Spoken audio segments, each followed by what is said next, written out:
دوستو آج کے دور میں کوئی ایسا انسان ہوگا جو شیر ٹیپو سلطان کو نہیں جانتا ہوگا، کیونکہ دوستو ٹیپو سلطان ہی اتہاس کے وہ یودھا تھے کہ جن کو بھارت کے پہلے فریڈم فائٹر کے طور پر بھی جانا جاتا ہے۔ یعنی ٹیپو سلطان ہی وہ پہلے حکمران تھے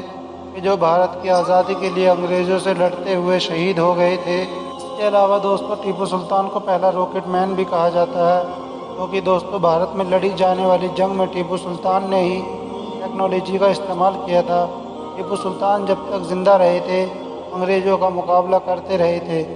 دوستو ایک پوسٹ کافی وائرل ہو رہی تھی کہ 1787 میں انگریزوں کے خلاف سلطنت عثمانیہ سے ٹیپو سلطان نے مدد مانگی تھی۔ وہیں سلطنت عثمانیہ، جس کو ہسٹری میں لمبے وقت تک مسلمانوں کی سلطنت بھی مانا جاتا ہے، لیکن سلطنت عثمانیہ نے ٹیپو سلطان کی مدد کرنے سے انکار کر دیا تھا۔ اس پوسٹ میں یہ بھی بتایا جا رہا ہے کہ ٹیپو سلطان نے نہ صرف سلطنت عثمانیہ سے مدد مانگی تھی بلکہ ساتھ ہی ساتھ اپنا ایک قافلہ بھی سلطنت عثمانیہ کی راجدھانی یعنی استنبول شہر کی طرف روانہ کیا تھا،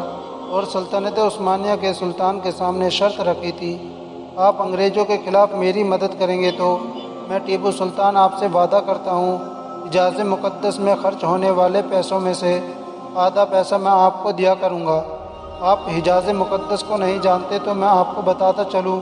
حجاز عرب کے اس پورے علاقے کو کہا جاتا ہے کہ جہاں پر مکہ اور مدینہ جیسے پوتر شہر ہیں،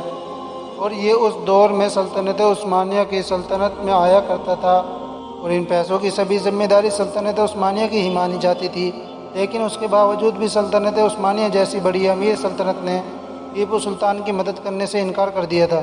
دوستو اس طرح کی پوسٹ کرنے والے سبھی لوگ ہسٹری کے ایک پہلو کو ہی پوسٹ کر رہے ہیں، کیونکہ دوستو اس بات میں کوئی بھی شک نہیں ہے کہ 1787 میں ٹیپو سلطان نے سلطنت عثمانیہ سے مدد مانگی تھی، لیکن ہاں یہ کہہ دینا کہ بلا وجہ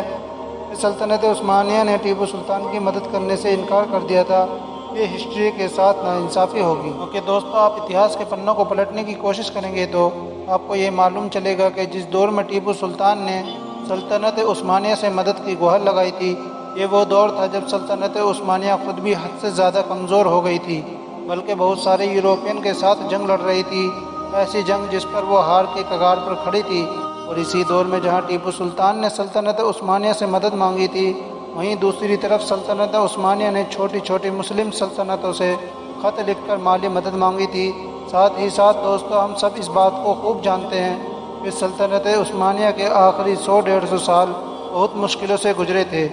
یہ 100-150 سال کا دور سلطنت عثمانیہ کے لیے پوری طرح جنگوں سے بھرا پڑا تھا، اور سلطنت عثمانیہ کا سارا وقت جنگوں میں ہی گزرا تھا۔ فی الحال دوستو اس ویڈیو کو ہم یہیں ختم کرتے ہیں۔ ویڈیو پسند آئے تو لائک، شیئر اور سبسکرائب کر دیں۔ پھر ملتے ہیں ایک نئی ویڈیو کے ساتھ، تب تک کے لیے خدا حافظ۔